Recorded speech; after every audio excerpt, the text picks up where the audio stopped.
राधे राधे, जय जय श्री राधे श्याम।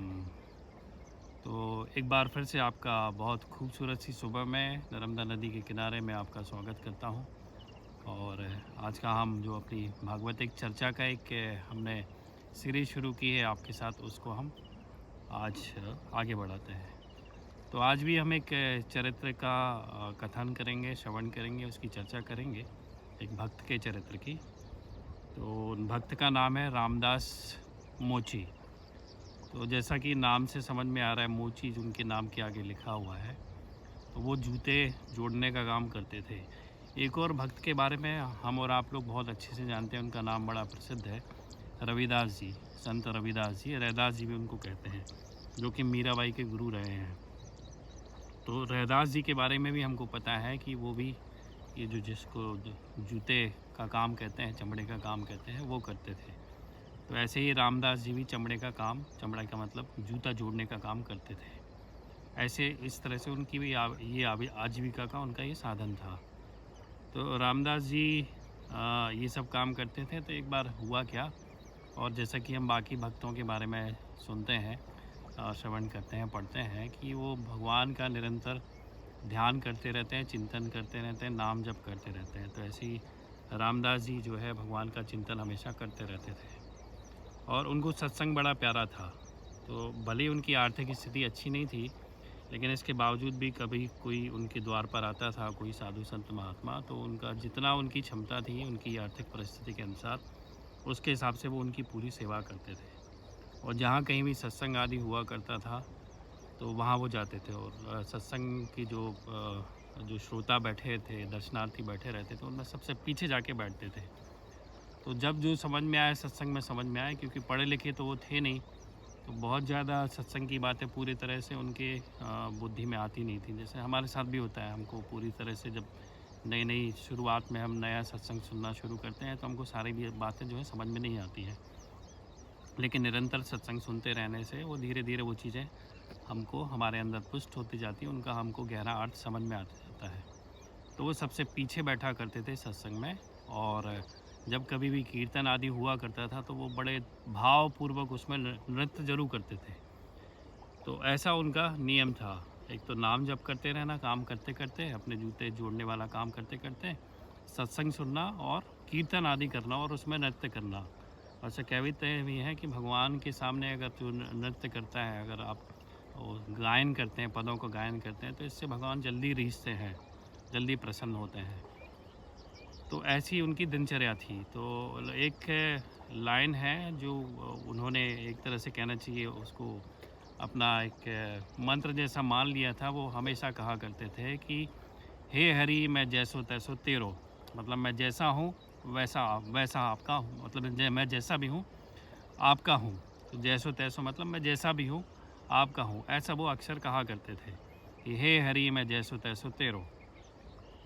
तो एक बार क्या हुआ कि एक चोरों के ग्रोह ने कहीं पर किसी सेठ के यहाँ पर डाका डाला और चोरी की उसके घर में। तो चोरी करते समय उन्होंने जो उस सेठ के घर में एक शालिग्राम जी विराजमान थे, एक सोने के सिंहासन पर। तो चोरी करते समय तो चोर लोग ये देखते नहीं हैं, उसमें सिलेक्शन का समय तो रहता नहीं कि हम ये उठाएं कि ये उठाएं, सब उठा के लेके भाग जाते हैं। बाद में देखते हैं कि क्या क्या सामान हमारे उस चोरी के सामान में आया है। तो उन्होंने उस चोरी के सामान में वो जो सिंहासन है, सोने का सिंहासन था, और उसमें एक शालिग्राम जी विराजमान थे, वो चुरा के ले आए वो। तो उन्होंने देखा कि सोने का सिंहासन तो हमारे काम का है, उसको बेच के उन्होंने उसका पैसे अपने पास रख लिए। तो वो जो शालिग्राम जी है उसको उन्होंने एक मामूली पत्थर समझा, और कि ये हमारे क्या काम का, ये हमारे किसी काम का नहीं है। तो अब चोर लोग हैं, सब जगह तो उनको जानकारी रहती है कौन क्या काम करता है। तो वो ऐसे चलते चलते ये रामदास जी जो है इनके पास पहुँचे और इनसे कहा कि उन रामदास जी को उन्होंने देखा कि वो अपने जो हथियार है, औजार जो है, उनको पत्थर पे घिसते और उनको उसकी धार तेज़ करते थे। तो उन्होंने कहा कि ये हमारे पास बहुत सुंदर चिकना पत्थर है, इस पे अगर तुम धार बनाओगे अपने औजारों की तो बहुत अच्छे से धार बनेगी। तो हमें जूते दे दो और जूते के बदले में तुम ये पत्थर ले लो। तो रामदास जी ने देखा कि हाँ यार, ये पत्थर तो अच्छा है, तो उन्होंने जूते के बदले में वो शालिग्राम, जिसमें कि रामदास जी को भी नहीं पता था कि ये शालिग्राम जी है। तो वो पत्थर ले लिया और उस पे वो अपना औजार घिसते थे। तो वो अपने नियमित रूप से जो नाम जप करना है, भगवान का चिंतन करना है, हे हरि मैं जैसो तैसो तेरो, ऐसा करते करते वो उस शालिग्राम पे यानी वो पत्थर पे अपने औजार घिसते थे। और कभी कभी कैसे होता है ना कि दो, जैसे ये है पत्थर है, तो कभी कुछ उसको ठीक से पकड़ना हो तो ऐसे पत्थर ऐसे रख के फिर ऐसे घिसते थे उसको पैर पे रख के ऐसे। तो ऐसे उनकी ये दिनचर्या चलती रहती थी। तो एक बार एक ब्राह्मण वहाँ से रामदास मोची के यहाँ पे अपने जूते सुधरवाने के लिए आए। तो उन्होंने वही देखा कि ये तो बड़ा भगत सा तो लग रहा है, भगवान का नाम जप करते रहता है, लेकिन उनकी नज़र वो पत्थर पे पड़ी। अब वो ब्राह्मण है, चूँकि पंडित हैं, तो उन्होंने पहचान लिया कि अरे इस पे तो चक्र का निशान है, तो ये तो शालिग्राम जी हैं। और देखिए ये कितना मूढ़ व्यक्ति है, मूर्ख व्यक्ति है कि उनको पैर में दबा के और उस पे पत्थर पे, मतलब उस शालिग्राम जी पे अपने औजार घिसता है। तो बोले ये तो मूढ़ आदमी है, अगर इसको जानकारी होती तो ऐसे काम तो ये करता नहीं, तो इसको समझाने से कोई मतलब नहीं है। ये शालिग्राम जो है मैं इससे मांग लेता हूँ पैसे के बदले। तो ब्राह्मण ने कहा कि रामदास ये जो पत्थर है तुम्हारे पास, ये मुझे दे दो और इसके बदले में जितने पैसे चाहते हो तुम ले लो। तो रामदास जी ने सोचा कि ब्राह्मण व्यक्ति है, अब चूँकि मैंने भी कोई पैसे में तो ख़रीदा नहीं है, तो वो बोले कि ब्राह्मण से बोले कि आप, मैंने इसको लेने के लिए कोई पैसे नहीं दिए थे, तो आप तो ऐसे ही इसको ले लो। तो ब्राह्मण तो और प्रसन्न हो गया कि चलो पैसे भी नहीं देने पड़ेंगे। तो इस तरह से वो शालिग्राम जी को लेके ब्राह्मण खुशी खुशी अपने घर आ गए और बड़े प्रसन्न हुए कि देखिए अब मैं बहुत अच्छे से भगवान की सेवा करूँगा शालिग्राम जी की।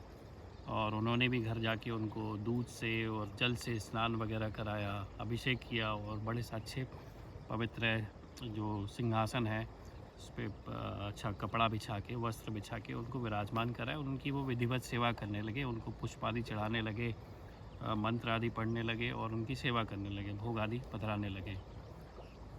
लेकिन जो शालिग्राम जी हैं यानी भगवान जो हैं, उनको ये चीज़ पसंद नहीं आई। उनको वही जो अपनी आँखों में अश्रु के साथ और हे हरि मैं जैसो तैसो तेरो पूरे भाव के साथ जो उपस्थिति भगवान को जो मतलब खुशी जो वहाँ मिलती थी रामदास मोची के यहाँ, वो खुशी यहाँ पर कोरी सिर्फ बाहरी जो इसको कर्मकांडी वाली पूजा कहते हैं उससे भगवान को आनंद नहीं आया। क्योंकि यहाँ पर पंडित जी विधि विधान से पूजा तो करते थे, लेकिन उनके अंदर भाव नहीं था, प्रेम नहीं था भगवान के प्रति। बस वो एक रहता है ना कि मैं पूजा सेवा कर रहा हूँ तो मुझे बदले में भगवान ये देंगे, ऐसी कामना से वो पूजा पाठ आदि करते थे। तो शालिग्राम जी भगवान को आनंद नहीं आ रहा था, तो उन्होंने स्वप्न में ब्राह्मण को स्वप्न दिया और आदेश दिया कि ये पंडित जी मुझे आपकी सेवा पसंद नहीं है, मुझे तो अपने वही पुराने स्थान रामदास मोची के यहाँ पहुँचा दो। तो पंडित जी ने को बड़ा आश्चर्य हुआ कि अरे भगवान मैं तो आपकी कितनी सेवा करता हूँ, आपको स्नान कराता हूँ, दूध से जल से अभिषेक करता हूँ, आपको भोजन पवाता हूँ, और वो मोची तो देखिए कितना मूड है कि वो पैर पे रख के आपके ऊपर ना अपने हथियार को घिसता है। तो बोले वो कुछ नहीं है, उसके भाव को तुम नहीं जानते हो। वो जिस भाव के साथ जब वो अपना नाम, भगवान का नाम, मेरा नाम जपता है और उनकी उसकी आंखों से आंसू गिरते हैं, और जब वो कहता है कि हे हरि मैं जैसो तैसो तेरो, तो मुझे तो उसका प्रेम का जो भाव है वो ज़्यादा मुझे भाता है। बोले तो मुझे वहाँ पहुँचा दो। तो अब चूँकि भगवान का आदेश है तो ब्राह्मण को तो भगवान का आदेश मानना ही है। तो दूसरे दिन वो मतलब अनमने तरीके से, मतलब बिना मन के शालिग्राम जी को ले जाने के लिए तैयार हुए और वो निकल पड़े। शालिग्राम जी को एक वस्त्र में लपेट कर थैली में रख कर रामदास मोची के यहाँ पहुँचे। तो रास्ते में वो सोचते थे कि मैं कितना अधम हूँ, अपने आप को बड़ा श्रेष्ठ समझता हूँ कि मैं ब्राह्मण हूँ, मैं ज़्यादा भक्ति करता हूँ। उसको मैं मूर्ख समझता था कि, और देखिए उसके ऊपर कितनी भगवान की कृपा है कि वो कुछ ना होते हुए, एक भक्कड़ हालत में रहते हुए, कुछ वो भगवान को ये भी नहीं जानता है कि भगवान है, उस पर भगवान रीझ गए, प्रसन्न हो गए। मन ही मन कहने लगे काश मुझे भी ऐसी भक्ति प्राप्त हो, भगवान मुझ पर भी ऐसे प्रसन्न हो। तो ऐसे रास्ते में सोचते सोचते वो रामदास जी के यहाँ पहुँचे। तो जब रामदास जी के यहाँ पहुँचे वो, तो उन्होंने देखा कि अपने कुटिया में बैठकर वो वही उस भाव से हे हरि मैं जैसो तैसो तेरो, उनके आँखों से अश्रु बह रहे हैं और अपने पूरे भाव में विभोर होकर वो भगवान के ध्यान में मगन है। तो चूँकि भगवान ने भी कह दिया था कि भगवान हमको रामदास के पास जाना है, तो पहचान गए कि ये रामदास देखने में ही बड़ा साधारण है। भले ही वो हमको अनपढ़ गँवार समझ में आता है कि बहुत गरीब है, कुछ है नहीं उसके पास, उसको पूजा पाठ नहीं आता है, भक्ति नहीं आती है, लेकिन देखिए कितनी उच्च स्थिति है उसकी कि वो बिना साधन के भी कितना भक्तिपूर्ण भाव में रहता है और भगवान को याद करता है।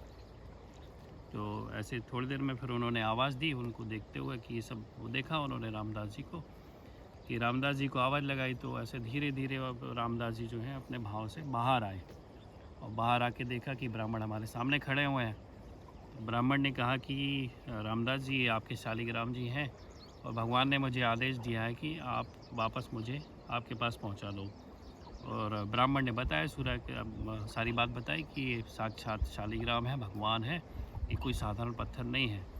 तो ये बात सुन के रामदास जी को बड़ी प्रसन्नता भी हुई, बड़ा दुख हुआ, वो आत्मग्लानि से भर गए कि अरे मैं कितना अधम, कितना नीच पापी, अज्ञान में मूर्ख मूढ़, कि भगवान को नहीं पहचान पाया और उनके साथ कैसा कैसा दुर्व्यवहार किया, उनको दोनों पैर के बीच फंसा के भी उनके ऊपर धार, अपने हथियार की धार बनाता था मैं। तो मैं कितना बड़ा पापी हूँ, मैंने कितना एक तरह से भगवान के साथ कितना अत्याचार किया है। तो ऐसे वो फिर शालिग्राम जी को देखे जो ब्राह्मण है वापस चले गए। तो उसके बाद से रामदास जी ने चूँकि पहचान लिया कि भगवान ही है, शालिग्राम भगवान है साक्षात, तो उनको सिंहासन पर विराजमान कराया और जो कुछ भी रूखा सूखा उनके पास था उनको भोग लगाते, फिर बड़े प्यार से उनकी सेवा करते। लेकिन उनके अंदर विकलता बढ़ गई कि भगवान ने ब्राह्मण को तो कह दिया कि ये भगवान है, मैं साक्षात भगवान हूँ, शालिग्राम हूँ, तो मुझे वो दर्शन क्यों नहीं होते भगवान के? भाव तो ठीक है रहता है, लेकिन यहाँ पर मुझे दर्शन क्यों नहीं होते हैं? तो वो बड़े विकल हुए कि भगवान मुझे आपके दर्शन कब होंगे? तो उनके अंदर वो विकलता बढ़ गई कि अब अगर भगवान आपके दर्शन मुझे ना हुए तो मैं प्राण छोड़ दूँगा। तो जब उनकी ऐसी विकलता हो गई तो भगवान ने कहा कि मुझे अब अपने भक्त की सहायता करनी चाहिए। तो वो एक वैष्णव का रूप धारण करके उनके दरवाजे पर आए और आवाज़ लगाई कि कोई है रामदास? तो रामदास जी ने वो उन्होंने देखा दरवाजे के बाहर से, तो रामदास जी से कहने लगे कि ऐसा मूर्खों जैसा रो क्यों रहा है, इतना प्रलाप क्यों कर रहा है, ऐसी रुदन क्यों मचा रहा है, क्यों हल्ला कर रहा है? तो उन्होंने कहा ऐसा कि भगवान के मुझे दर्शन नहीं हो रहे हैं और नहीं दर्शन होंगे तो मैं मर जाऊंगा। तो बोले सर बेकार की बात है, अपना काम धंधा कर, ठीक है, पूजा पाठ जो भी है, नाम आम जपना जो भी है, भगवान का ध्यान करना, ध्यान कर ले, और तेरे जैसे आदमी को क्या भगवान के दर्शन होंगे? तो वो तो निराश हो गए, लेकिन फिर भी मन में दृढ़ निश्चय तो था उनका कि उन्होंने वैष्णव से कहा कि भगवान जैसा भी है, मुझे तो भगवान के दर्शन चाहिए। अब मेरे अंदर कुछ नहीं भी है तो नहीं है, मेरे अंदर भक्ति नहीं है, मेरे अंदर कोई विधि विधान से मैं पूजा पाठ नहीं करता हूँ, भगवान के दर्शन अगर नहीं मिले मैं तो सच में अपने प्राण त्याग दूँगा। तो भगवान ने जब ये उसकी परीक्षा ली कि देखते हैं कि वो उसको हतोत्साहित करने से वो अपना दृढ़ निश्चय छोड़ता है कि नहीं छोड़ता है भगवान के दर्शन का, तो उसमें उस परीक्षा में वो पास हो गया। और फिर वहीं पर भगवान ने जो है अपना वैष्णव रूप से मतलब बाहर आकर प्रकट होकर साक्षात रामदास मोची जो है उनको दर्शन दिए और उनकी भक्ति से प्रसन्न हुए। तो ऐसे रामदास मोची जी का चरित्र है कि मतलब कुछ साधन, विशेष साधन ना करते हुए भी एकदम निर्मल चित्त जिसका हो, भाव जिसका हो, जिसके अंदर ज्ञान का अहंकार होता है, किसी भी चीज़ का अहंकार होता है, अपने कुल का अहंकार होता है, तो भगवान उन पर नहीं रीझते हैं, उनसे प्रसन्न नहीं होते और उनको कभी उनके दर्शन भी नहीं होते हैं। तो भगवान तो प्रेम के ही भूखे रहते हैं। अगर कोई विधि विधान और जो ये कहते हैं ना दैन्य भाव जिसके अंदर रहता है कि जो अपने आप को कुछ नहीं मानता है किसी के भी सामने, और अत्यंत दैन्य भाव से सबका सम्मान करता है, उनके प्रति भगवत भाव रखता है, लोगों की सेवा करता है, और जिसके अंदर वो भाव आ जाए कि अब तो मुझे ऐसी विकलता हो गई कि भगवान के दर्शन नहीं होंगे, तब तक तो मैं प्राण त्याग दूंगा। जब तक ऐसी विकलता नहीं आती है, हम ऐसे लगभग हरि भक्त के चरित्र में ऐसा देखते हैं, सुनते हैं, तब तक भगवान के साक्षात दर्शन नहीं होते हैं। एक बच्चे की जैसे है कि महाराज श्री को उदाहरण देके भी समझाते हैं कि एक बच्चा, छोटा बच्चा जो होता है, जो अपनी माँ पर ही आश्रित है हर चीज़ के लिए, तो बच्चा अगर खेलता रहता है खिलौनों के साथ तो माँ भी बड़ी निश्चिंत रहती है कि चलो खेल रहा है, तो माँ अपना काम करती रहती है, बच्चे की तरफ उतना ध्यान नहीं देती है। तो जब वो बच्चा जो है अपने सारे खिलौने से ऊब जाता है और फिर जब माँ को आवाज़ देता है तो माँ किसी दूसरे को कह देती है कि जा ज़रा देख ले बच्चे को। तो कोई दूसरा घर का दूसरा कोई सदस्य जाता है बच्चे को समय देने के लिए या उसको उठाने के लिए। तो वो बच्चा फिर कई बार ये होता है कि मान भी जाता है, फिर कई बार ऐसा होता है कि वो उससे भी नहीं मानता है, वो और रोना, चीखना, चिल्लाना शुरू कर देता है कि नहीं मुझे तो माँ ही चाहिए। ऐसा समझ में आ जाता है बच्चे के रोने से। वो तो माँ के पास जाके ही चुप होता है, दूसरे किसी व्यक्ति ने मान लो उसको गोद में ले भी लिया तो वो पता चले और ज़ोर-ज़ोर से रोने लगता है और चिल्लाने लगता है।